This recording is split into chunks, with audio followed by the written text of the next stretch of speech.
네, 사상 초유의 법관 탄핵안이 어제 발의가 됐습니다. 내일 모레 표결 있을 전망인데요. 사회를 뜨겁게 달군 이슈를 다뤄보는 양변의 이열지열에서 이 문제 짚어보겠습니다. 양지열 변호사 나오셨습니다. 어서 오세요. 네, 안녕하세요. 예, 먼저 지금 발의된 해당 판사는 유일하게 임성근 부장판사가 돼 있습니다. 네. 탄핵 추진 이유부터 좀 알려주세요. 일단 이제 서울중앙지방법원에서 수석부장 판사를 하고 있었을 때죠. 그때 이제 뭐 박근혜 전 대통령 사건을 비롯해서 몇 가지 사건에서 네. 재판부의 수석부장이기 때문에 이게 어떤 역할을 하고 있을까라고 생각하시는 분들이 좀 있을 텐데 쉽게 말씀드려서 인사에 영향력을 줄 수가 있는 그런 인물인 판사들 거죠. 인사할 수 있는 네, 평점 이런 것들을 매길 수가 있는 거고 생각보다요. 그러니까 판사, 법관은 다 독립돼 있고 우리 뭐 인사 같은 거에 뭐 좌지우지할까 싶기도 하고요. 근데 굉장히 민감합니다, 판사분들이. 승진되고 뭐 이런 거 되게 어느 자리에 가느냐가 중요해요. 그럼요. 그리고요 이렇게 생각하시면 될 것 같아요. 우리 학교 다닐 때 공부 잘하는 친구들 모범생들의 어떤 특징을 좀 한번 다시 한번 떠올려 보시고 예. 모범생들일수록 오히려 그 1, 2등 뺏기는 것에 대해서 굉장히 힘들어하기도 하잖아요. 제가 그들을 안에 속해 본 적이 없어서 그 생리를 잘 봐왔어요. 밖에서. 저도 모범생까지는 아니었기 때문에 예. 근데 진짜 그런 부분에 민감하거든요.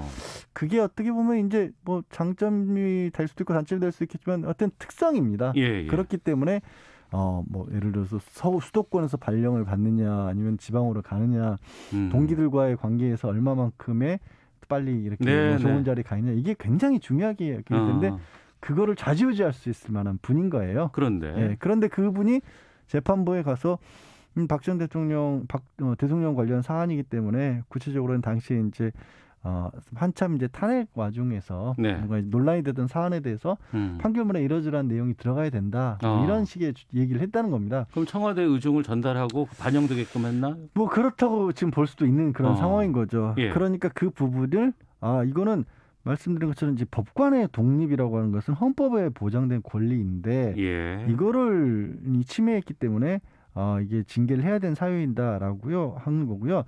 또 오해하시면 안 되는 게 법관의 권리를 침해했다는 게 얼마나 중대한 사안일까 이걸 뒤집어서 생각해 보시면요. 이렇게 생각하시면 될 것 같아요. 만약에 두 사람이 재판을 하고 있는데 한 사람이 재판부에 대해서 영향력을 행사하는 게 아니라 재판부의 윗사람, 지금처럼 수석 이런 사람에게 연락을 해서 저 지금 재판부 뭐 1 재판부에 재판받고 있습니다. 그래요? 그럼 제가 재판부에 얘기 좀 해놓겠습니다. 라고 해버리면 그렇게 해서 만약에 그 재판부에 간섭을 할 수 있게 되면 이건 법관의 권리가 문제가 아니라 국민들이 이게 뭐 안심하고 뭐 재판을 받을 수 있는 권리 자체가 없어지는 겁니다. 그야말로 재판이 안 되는 거 아니에요? 그렇죠. 재판이 진짜 이게 국민들의 권리를 침해할 수 있기 때문에 이걸 큰 문제로 삼는 겁니다. 그래서 그 부분을 가지고 탄핵을 하겠다라고 이제 발의를 한 거죠. 근데 그 부분에 대해서 사법농단 관련해서 재판도 있었는데 재판에서 무죄가 나오거나 뭐 이런 일들이 비일비재했고 그리고 또 이제 법원 내에서의 자체 징계도 할 수 있는데 그것도 안 됐고 그래서 지금 국회가 나선 거 아니겠어요? 그렇습니다. 그러니까 이게 또 그럼 법원에서 말씀하신 것처럼 재판에서 무죄 받았는데 왜? 라고 이제 뉴스를 꼼꼼하게 또 못 읽으신 분들은 그렇게 생각할 수도 있는데요. 이게 직권남용이라는 것 때문에 그렇습니다. 직권남용 나올 때마다 저희도 설명드릴 때다 힘들어하는데 일단 그냥 단어를 직권남용이잖아요. 직권이 있는데 그거를 남용을 했다라는 건데 권한 밖에 더 많은 행사를 했다는 거 아니에요? 권한 밖에 아니라 권한이 있는데 그 권한을 잘못 썼다는 거죠. 그런데 지금 받고 있는 사안은 말씀드린 것처럼 뭐죠? 재판에 간섭을 했다는 건데 재판에 간섭할 수 있는 권한이 있을까요? 누구에게도? 없잖아요. 없는 거 아니에요? 원래 없는 권한이기 때문에 간섭을 했어도 이게 직권남용은 안 되는 겁니다. 직권남용은 권한이 있는데 그걸 잘못 썼다는 건데 재판에 간섭할 수 있는 권리는 누구에게도 주어져 있지 않거든요. 그래서 무죄가 나온다고요? 그래서 무죄가 나온 거예요. 그거는 너무한 거 아닌가요? 그러니까 지금 얘기하신 것처럼 직권남용이란 범죄로는 안 되는 거예요. 비난 가능성은 훨씬 높은데 이게 정말 잘못한 행동은 맞는데 그 범죄를 만들어 놓는 순간 이상해지는 게 아니 재판에 간섭을 할 수 있는 권리가 있다는 것 자체가 있을 수가 없는 일인데 그 일을 해버렸기 때문에 처벌할 법이 없는 거예요. 그건 좀 이상하다. 알겠습니다. 그러다 보니까 이제 그럴 경우에는 그러면 말씀하신 것처럼 이게 법권 내 징계도 안 이루어졌고 그럼 뭘까? 우리가 사실 탄핵이라고 하는 부분들이 원래는 이제 법원이나 검찰의 고위직 공무원들, 뭐 정무직 공무원들도 있지만 그런 공무원들이 잘못을 했었을 때 이게 기본적인 상권 분립 하에서 국회가 나서서 잘못된 부분에 책임을 물을 수 있는 제도거든요. 근데 그동안은 워낙에 이게 안 쓰여왔기 때문에 너무 갑작스러운 일처럼 느껴지는 것뿐인 겁니다. 그러니까 정상적인 어찌 보면 뭐 그것도 헌법이 보장하고 있는 절차 가운데 하는 거죠. 네. 그래서 국회에서 발의한다고 했을 때 발의 그 정족수가 100명 이상으로 제가 알고 있는데 처음엔 107명이 발의하겠다고 서명한다더니 어제는 161명의 범여권 의원들이 공동 발의를 했어요. 사실 발의를 한 것만 보면 이미 충족을 시켰죠. 150명 넘어가면 된다면서요. 그러니까 지금 일반 판사이기 때문에 3분의 1이 발의를 하고 과반수가 찬성하면 되는 건데 발의를 할 때 이미 과반수가 넘어버렸기 때문에 내일 모레 이제 본회의에서 사실상 통과는 내일이군요. 이제 예정이 된 거죠. 정해진 거죠.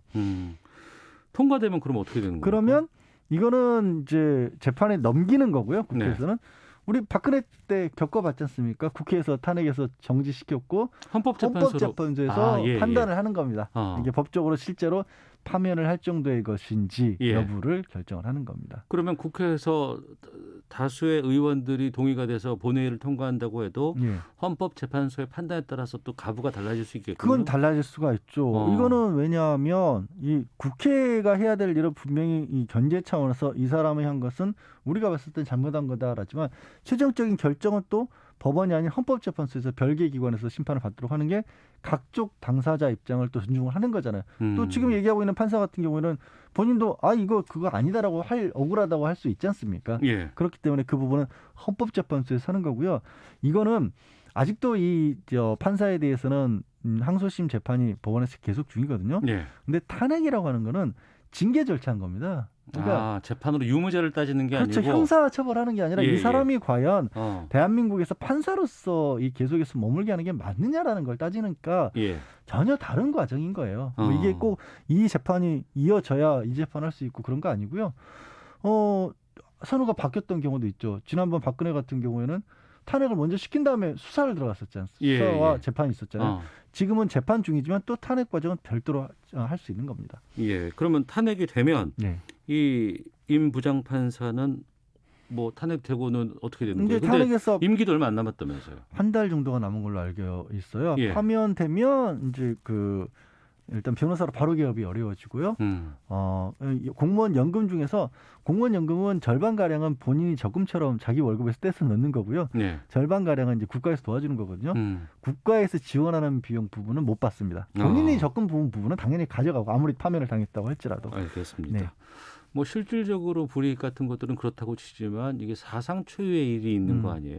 저는 궁금한 게 앞서서 우리나라 법에서 일정 정도 잘못 심판을 한다거나 재판을 잘못해서 그 결과가 이미 잘못된 것이 드러난 것도 상당히 많이 있어요. 뭐 비근한 예로 최근에도 많이 그런 것들이 있었고 억울한 옥살이라든가 이런 것들이 다 있었는데 왜 우리나라는 단 한 번도 이 법관 탄핵이 없었던 겁니까? 글쎄요. 어떤 심리적으로 봤었을 때 우리가 법에 관해서 가지고 있는 법원이나 검찰은 최종적으로 판단을 하는 곳이라고 생각을 하지 판단을 받는 곳이라고 또 국민들은 쉽게 생각하기 어려운 것도 있고요.